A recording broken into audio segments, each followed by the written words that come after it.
Hey, what's up, guys? I'm Isaiah again. Hopefully, you guys have seen my first video going over the cams installed on my 2.5 Duratec.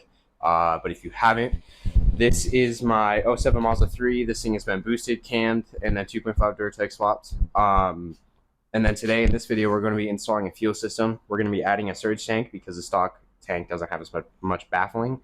How to wire in a new fuel pump. Going over a fuel rail for this thing, including a regulator and then also a fuel pulse dampener. How to convert the entire system to a return style, and then also converting the entire system to PTFE lines to run E85 safely and consistently. So to go along with the surge tank, I have the Deechworks 250 IL pump. This is an inline pump, but the way how Deechworks designed their surge tanks is so that way their inline pumps fit directly inside of the surge tank. This makes it an awesome system just because you can run one pump, you can run two pumps. They also come with these pickup tubes right here that have a 10AN or a B fitting. So you can run this in here, get the full 2.5 liter capacity out of this tank, and then run whatever inline pump system that you want. They also make adapter kits for this so that way you can run traditional in-tank pumps in here as well. So the system is pretty, it's a pretty serious system. This is why I chose the system, just because it has all of these features and so many different options for whatever pump and whatever type of system that you want to run. Moving along to the fuel filters, we're going to be running the Deechworks. I believe this is the 100 micron filter. This is after lift pump in the tank, but before the actual fuel pump that feeds to the rail. So this one's 100 micron, I believe.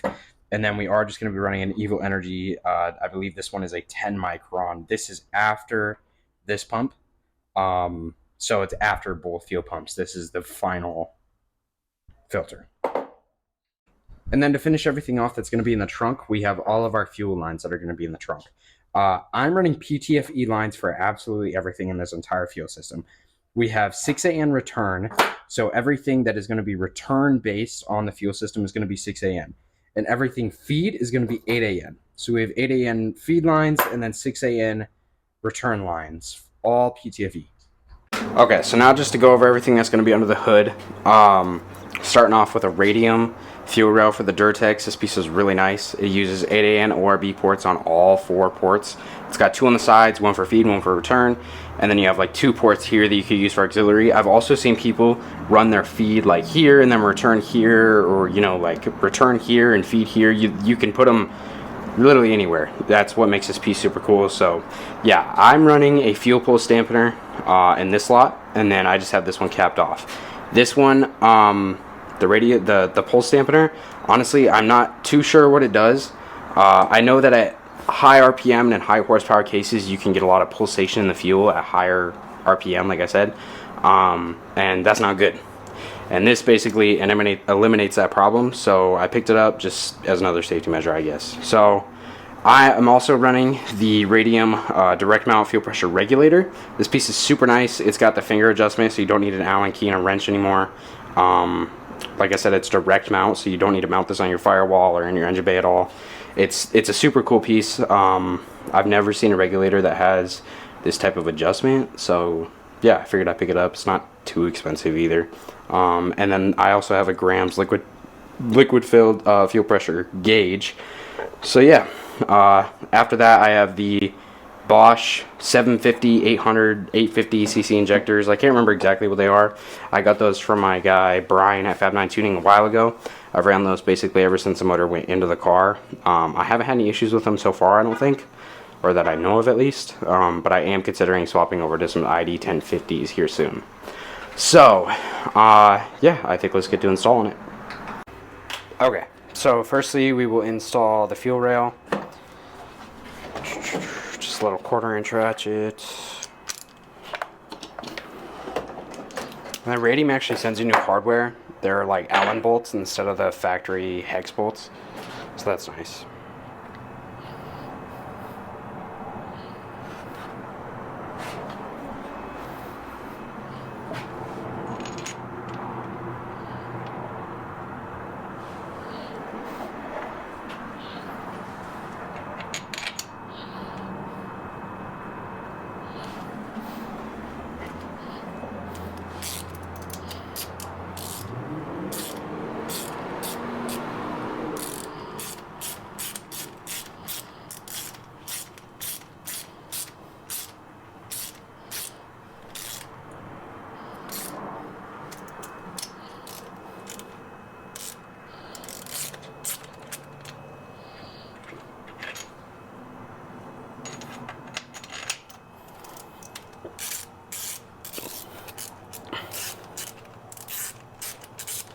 Now, I will apologize before we get too deep into the video, but I've already installed a lot of the components for this fuel system.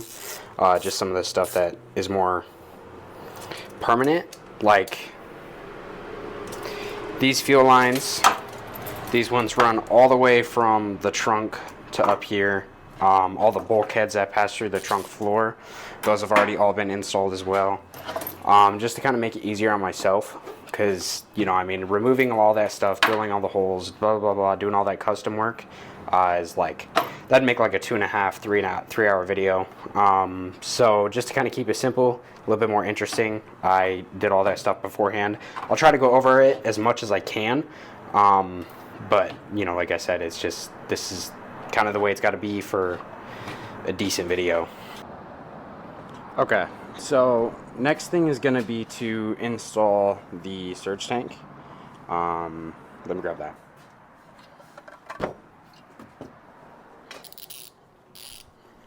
Okay, so like I said, I've already done a lot of the thinking beforehand. So like I already put, there's riv nuts in the actual trunk or the wheel well itself, so that the surge tank can be held up.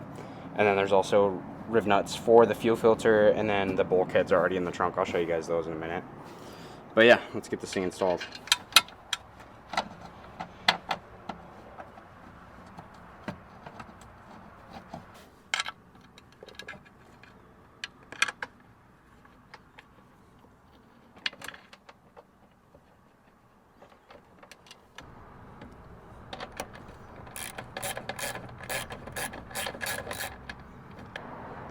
The wheel well itself isn't completely flat, so the rivets aren't honestly in the most ideal spot, but I mean, I don't know, it works.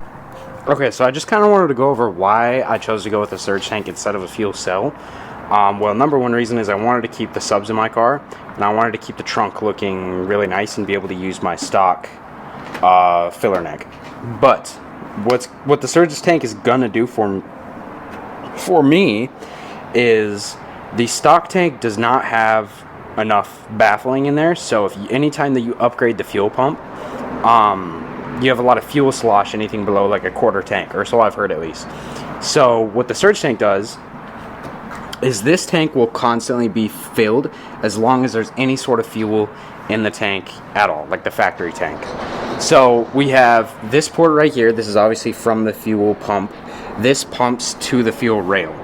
Now, after that, you have the return from the rail, which is this one right here, I believe.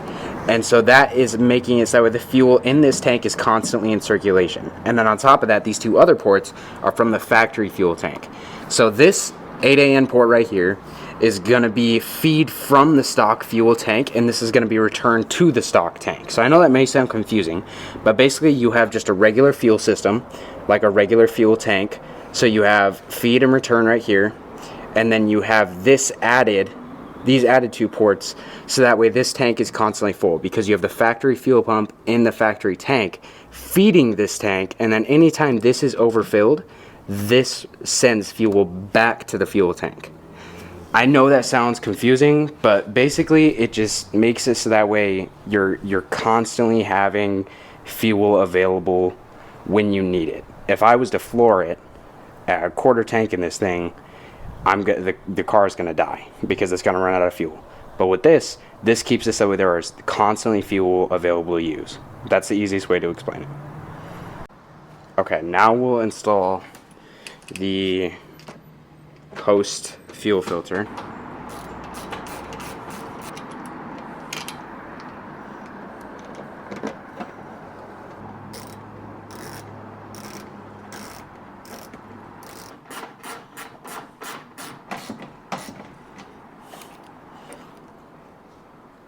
Okay, that's good. Now this is where it gets a little bit tricky. I'm gonna grab the fuel lines.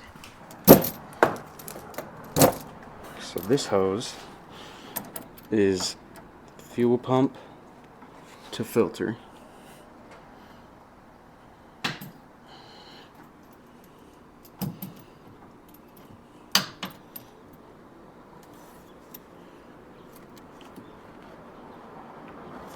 Yeah. Okay, we'll put this hose on first. This is the tricky hose just because this PTFE hose is not very flexible. So when you have a short hose like this and they're not perfectly centered, it just makes it kind of a pain in the ass. And then this one can be hooked up. The only thing I don't like about AN fittings is how finicky they can be sometimes, just because like when you start threading them, they have to be like perfectly on center. Okay, cool, that's feed. I'm gonna go through and cinch those up real quick. You don't have to get them too tight. They are a self-sealing thread, but you do just want to get them decently tight at least. Cool.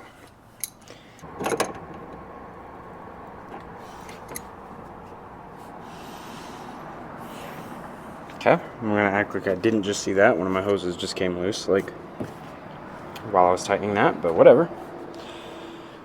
Now we will do the gray hose, which I believe would be the feed from the tank, the factory fuel tank. I put tape on everything just to kind of label it. It helps when you're trying to take apart the system and put it back together like a million times like I did.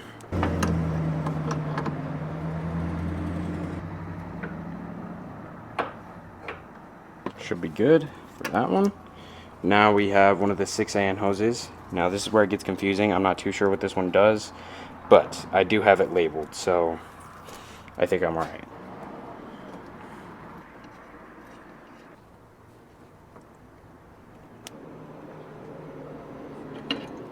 Okay. One more.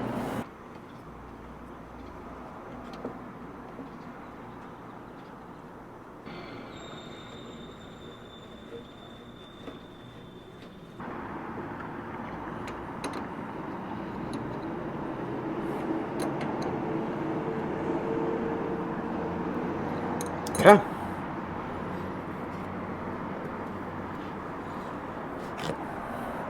That's it for plumbing, pretty much. That's what the surge tank looks like. I mean, I know some people like it, some people hate it.